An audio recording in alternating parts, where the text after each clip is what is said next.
El edificio de la muerte. Hay quienes no creen en la vida después de la muerte. Sin embargo, la siguiente historia nos narra la relación que existe entre dos mundos, como si los seres queridos o aquellas personas que se aprecian no quisieran apartarse de nuestro lado, manteniendo un pequeño vínculo de lo que fueron ayer y no volverán a ser jamás. Eran apenas las 10 de la noche en el sanatorio municipal de aquel viejo pueblo a las orillas de la ciudad de Celaya. Las encargadas de la seguridad del edificio iniciaban el turno. Como ya era costumbre, aquel sábado ambas oficiales hacían doblete, por normas generales que correspondían al fin de semana. Aquel día parecía ser muy tranquilo, al menos sin los llantos en los velatorios de los familiares, que no se resignaban a la pérdida de sus pequeños. Hicieron sus rondas, y a menudo se detenían un momento para intercambiar opiniones acerca de la tranquilidad que aquella noche se podía presenciar. La noche transcurría sin el menor problema, hasta que ambas mujeres se callaron y silenciaron sus pasos. Daban apenas las 2 de la mañana del ya domingo. Acababan de escuchar un lamento, o quizá un grito de mujer. Ambas intercambiaron miradas, algo sorprendidas y sí demasiado asustadas. Al momento se preguntaban qué sería aquello, o si en verdad lo habían escuchado, pero finalmente ambas coincidieron en que el lamento se escuchaba aún como si rebotara en aquel edificio. Su segunda reacción fue salir a la calle creyendo que algo le había ocurrido a aquella mujer. Sin embargo, no había absolutamente nadie. Hicieron un registro exterior y volvieron al recinto. Justo ahí se dieron cuenta de que los lamentos provenían de la zona de restricción, justo en aquel cuarto debajo de las escaleras.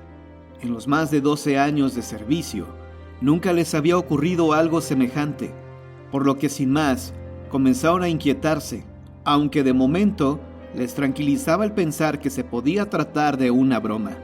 Sí, tal vez aquellos ruidos provenían de alguna cinta de horror que el policía había dejado olvidada. Y con eso de la tecnología, el aparato seguramente se encendió solo.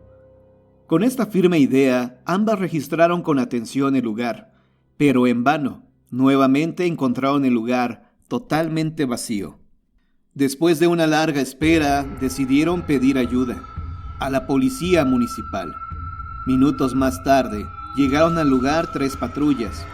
Un efectivo demasiado grande se había desplazado hasta la zona.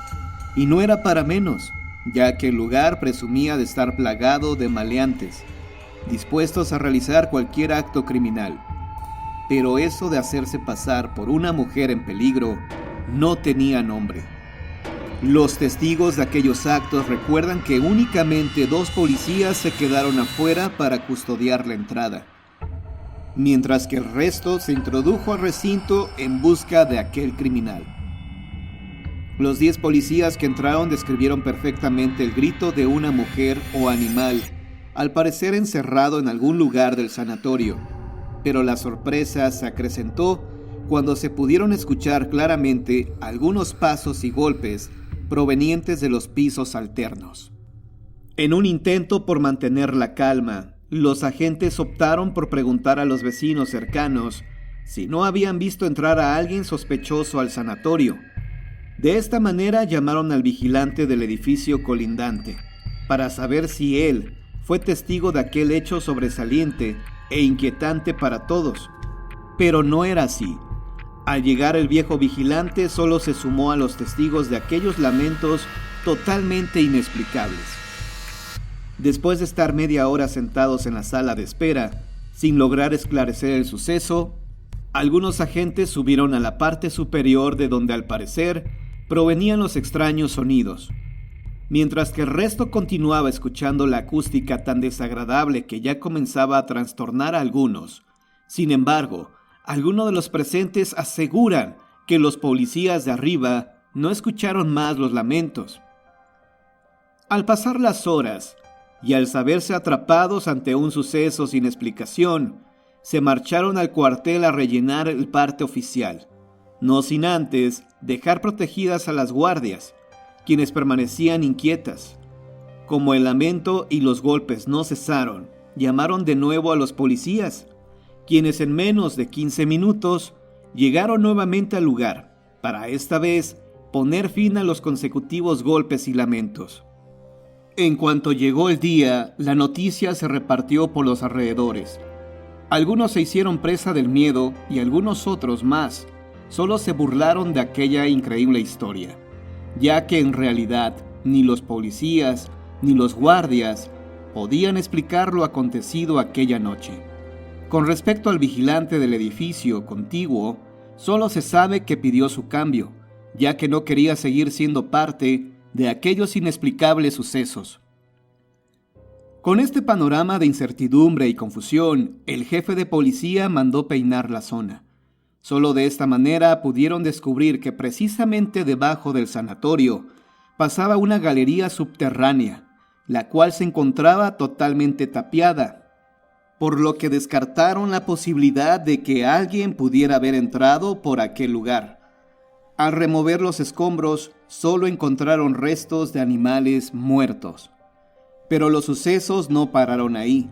Al cabo de una semana, una enfermera se inquietó demasiado al escuchar que los miembros de una familia lloraban muy fuerte, inquietando a las madres que estaban a punto de dar a luz.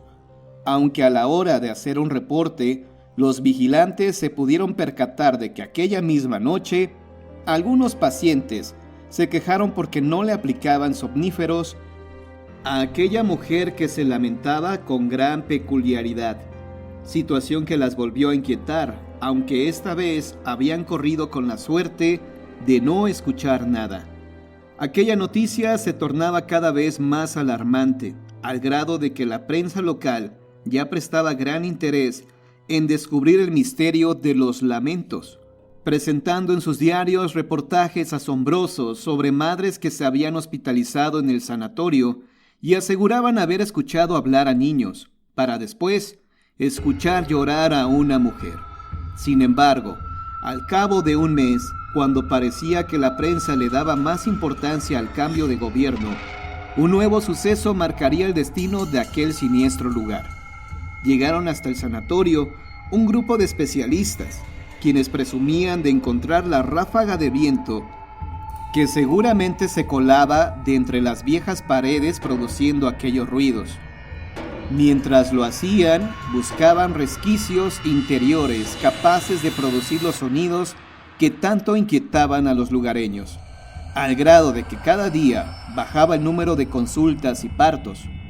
Al cabo de unas horas, solo encontraron algunas grietas en las piedras del doble muro de la segunda sala, los cuales al parecer eran naturales, aunque sin motivo para realizar dicha acústica.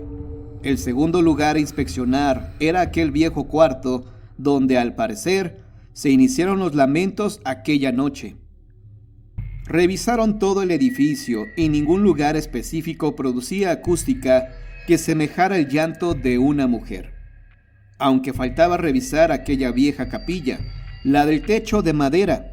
Quizá era de aquel lugar de donde provenían tan peculiares sonidos, producidos por el crujido del techo. Al no conseguir nada, siguieron con la búsqueda. Un viejo árbol se apoyaba en el edificio sobre una de sus terrazas, y aunque el tronco golpeaba en el techo y sus ramas rozaban un cristal de la bóveda, no se escuchaba ni el más mínimo testimonio adentro del recinto. Ni siquiera las fotocopiadoras puestas en la recepción y las computadoras eran capaces de escucharse hasta el quinto piso, donde se escucharon los últimos lamentos. Las horas pasaron y los especialistas decidieron quedarse aquella noche para ser testigos de lo que realmente estaba pasando en el lugar. Pero no fue hasta las 3 de la mañana de aquel domingo cuando escucharon claramente aquellos lamentos provenientes del piso de arriba. Pero su asombro fue tal cuando pudieron percibir la voz de unos pequeños que al parecer jugueteaban en los pasillos. En cuanto se repusieron, se armaron de valor a fin de dar por terminada aquella absurda investigación.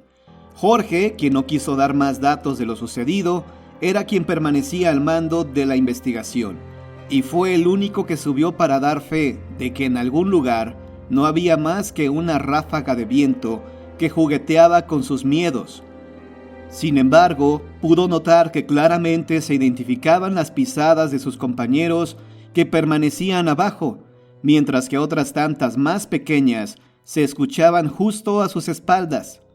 Sus compañeros aseguran que al volver su vista, les pudo relatar claramente cómo un par de niños jugaban a sus espaldas, pero al darse cuenta de que él los miraba, corrieron a esconderse entre las paredes.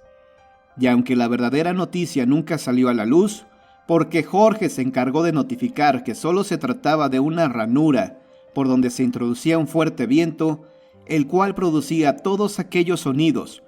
Lo cierto es que el hombre de 35 años de edad tuvo que permanecer por año y medio en sesiones psicológicas que no le han ayudado a recobrar la paz interior.